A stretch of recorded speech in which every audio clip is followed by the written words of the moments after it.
America और Donald Trump से पूरी दुनिया जानना चाहती है, क्या वेनेजुएला की घेराबंदी का मतलब है 24 घंटे के अंदर वेनेजुएला पर हमला, यानी ऐसा युद्ध जो पूरी तरह एक देश को तबाह कर देगा? क्या वेनेजुएला के राष्ट्रपति निकोलस मादुरो का अंत गद्दाफी या फिर सद्दाम हुसैन की तरह करना चाहते हैं? अमेरिका ने क्यों वेनेजुएला को अचानक अपना दुश्मन नंबर 1 बना लिया है? 8 युद्ध खत्म करने वाले ट्रंप क्यों दुनिया के सबसे जंगखोर लीडर बनना चाहते हैं?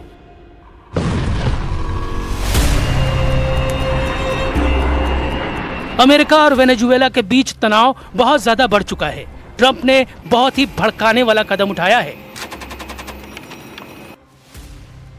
अमेरिकी नौसेना ने वेनेजुएला में नाकाबंदी लगा दी है।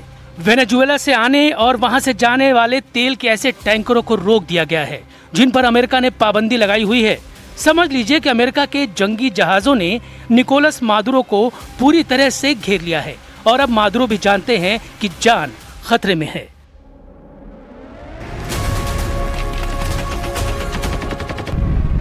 अमेरिका बार बार डोनाल्ड ट्रंप का इशारा बता रहा है। इशारा ये कि वेनेजुएला को मिट्टी में मिलाने वाला मिशन किसी भी वक्त शुरू किया जा सकता है। ये अमेरिका का super career USS Gerald Ford है जो 1 लाख टन वजन का है और अब ये सुपर कैरियर वेनेजुएला को घेर कर उसे मारने के लिए तैयार है।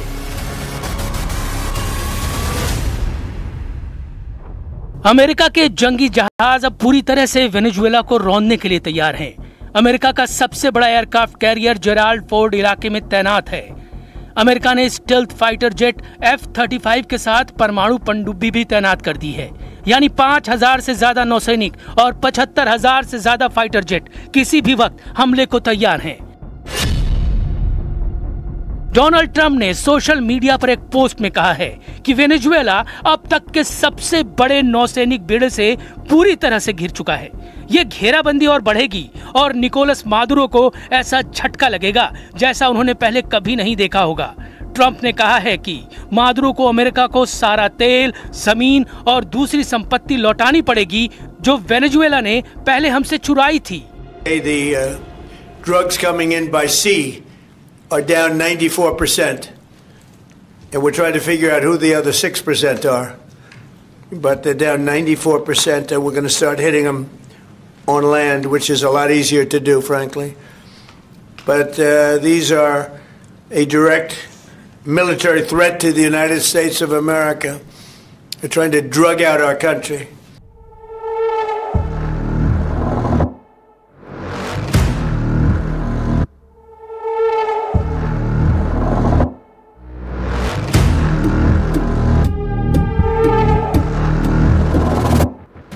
वेनेजुएला वाले खतरनाक इरादे जाहिर करके ट्रंप ने दुनिया को डरा दिया है। उन्होंने दुनिया में ट्रिपल खौफ फैला दिया है। 80 साल की उम्र के डोनाल्ड ट्रंप दुनिया में 1 नहीं, 2 नहीं, बल्कि 3 बड़े कांड करने जा रहे हैं। ट्रंप का सिग्नल है ऐसा युद्ध जो कभी नहीं रुकेगा। La derecha nazifascista lo que quieren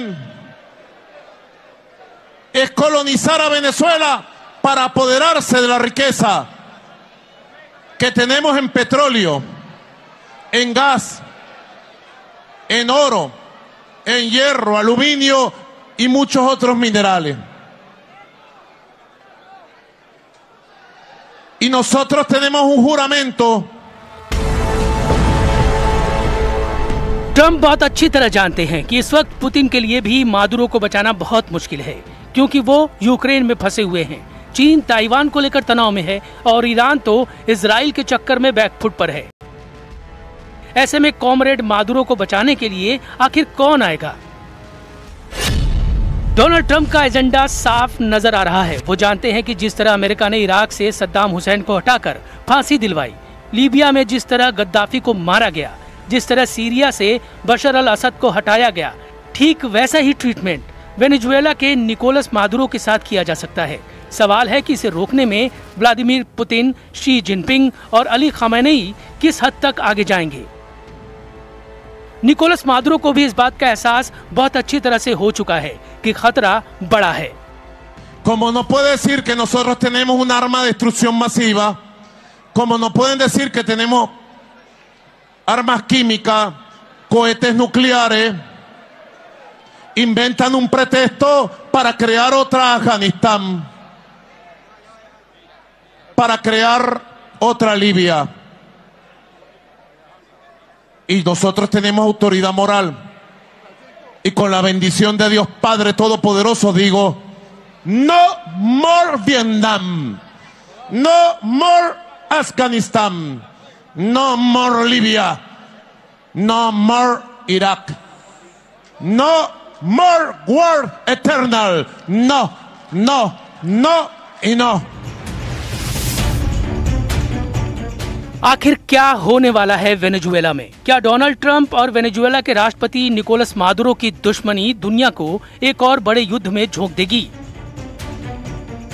Trump ने जिस तरह से कैरेबियन सागर में अपने बेड़े तैनात किए हैं, उससे साफ लग रहा है कि डोनाल्ड ट्रंप की नीयत में बहुत ज्यादा फायर पावर है। लेकिन ट्रंप की असली युद्ध वाली आग बुझाने के लिए मादुरो ने 3 बड़ी ताकतों से संपर्क कर लिया है। पहला है रूस, दूसरा है चीन और तीसरा है ईरान।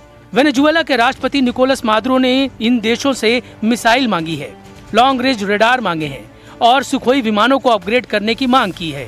वो ड्रोन भी मांग रहे हैं। वो किसी भी कीमत पर डोनाल्ड ट्रंप के गुस्से पर पानी फेरना चाहते हैं। ये रिपोर्ट अमेरिकी मीडिया में छपी है और इस रिपोर्ट में अमेरिकी सरकार के सीक्रेट डॉक्यूमेंट का हवाला दिया जा रहा है। Не был никогда нашим врагом и противником. Никогда.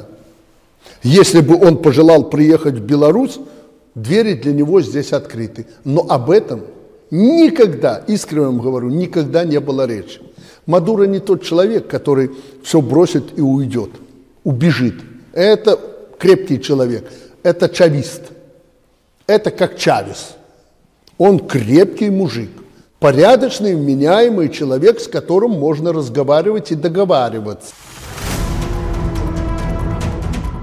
कुछ ही हफ्तों पहले डोनाल्ड ट्रंप ने वेनेजुएला पर हमला ना करने की बात कही थी, लेकिन अब ट्रंप ने कैसे यू टर्न ले लिया है, ये देखकर सब हैरान हैं। ट्रंप की धमकियों को वेनेजुएला बहुत गंभीरता से ले रहा है। इसकी एक बड़ी वजह है कैरेबियन सागर में अमेरिका के जंगी जहाज। ट्रंप ने वेनेजुएला के सामने घुटने टेकने के अलावा कोई विकल्प नहीं छोड़ा है। अमेरिका दावा कर रहा है कि कैरेबियन सागर में फोर्स बढ़ाने का मकसद ड्रग तस्करों का नेटवर्क खत्म करना है, लेकिन कोई नासमझ ही इस बात को मानेगा कि डोनाल्ड ट्रंप एक कैरियर बैटल ग्रुप के जरिए ड्रग तस्करी को काबू करना चाहते हैं। पुतिन ने भी कह दिया है कि अमेरिका वेनेजुएला से दूर रहे तो अच्छा होगा। पुतिन के इन्हीं तेवरों को देखकर मादुरो भी कह चुके हैं कि वो वेनेजुएला को गाजा नहीं बनने देंगे। Es el pueblo de Estados Unidos a quien me dirijo en este momento frente a estos 100 juristas de 34 países para decirle paren la mano enloquecida de quien ordena bombardear, matar y llevar una guerra a Sudamérica, al Caribe. ¡Detengan la guerra! ¡No a la guerra! एक दक्षिण अमेरिकी देश Venezuela को पस्त करने के चक्कर में डोनाल्ड ट्रंप से एक बहुत बड़ी गलती हो सकती है। इसे अभी से ट्रंप का कराकस ब्लंडर कहा जा रहा है। डोनाल्ड ट्रंप क्या वेनेजुएला से युद्ध करके अमेरिका को दूसरे वियतनाम में फंसाने जा रहे हैं? ऐसे बहुत से सवाल हैं जो इस वक्त अमेरिका के इस नेवल कमांडो टीम के जहन में भी घूम रहे होंगे।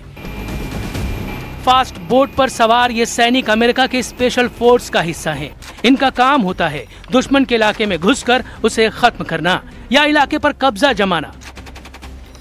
M240 मीडियम मशीन गन के साथ अमेरिका के सील कमांडो बता रहे हैं कि कैसे वो वेनेजुएला के खिलाफ एक बड़े युद्ध के लिए तैयार हो चुके हैं।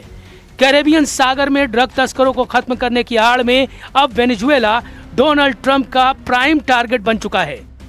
इन इरादों के पीछे तेल का खेल बताया जा रहा है। इसमें कोई शक नहीं कि ट्रंप की नजर इस वक्त अमेरिका के 2 दुश्मनों पर है, चाहे वो फारस की खाड़ी हो या फिर कैरेबियन सागर। अमेरिका के एक दुश्मन तो ईरान है और दूसरा दुश्मन बन चुका है वेनेजुएला। दोनों को तेल का सबसे बड़ा जखीरा माना जाता है। वेनेजुएला के पास 203 अरब बैरल तेल है, जबकि ईरान 209 अरब बैरल तेल का मालिक है। लेकिन दोनों के खिलाफ हमलावर होकर डोनाल्ड ट्रंप अमेरिका के लिए कुछ बड़ा हासिल करना चाहते हैं। लेकिन ईरान और वेनेजुएला दोनों के तेवर बता रहे हैं कि वो अमेरिका के आगे नहीं झुकेंगे, चाहे परमाणु कार्यक्रम का मुद्दा हो या फिर इजराइल और फिलिस्तीन का मुद्दा। एक तरफ ईरान ट्रंप का हर प्लान नाकाम करना चाहता है, क्योंकि ऐसे सिग्नल ईरान के सर्वोच्च नेता अली खamenei ने बार बार दिया है। वहीं अब वेनेजुएला ने भी अपने बाजू दिखाने शुरू कर दिए हैं। मादुरो के साथ अगर रूस और चीन खड़े हुए तो समझ लीजिए वेनेजुएला अमेरिका के लिए दूसरा वियतनाम बन सकता है। वेनेजुएला भी साफ साफ जाहिर कर चुका है कि उसने अमेरिका की दादागिरी की रिपोर्ट मॉस्को और बीजिंग तक पहुंचा दी है।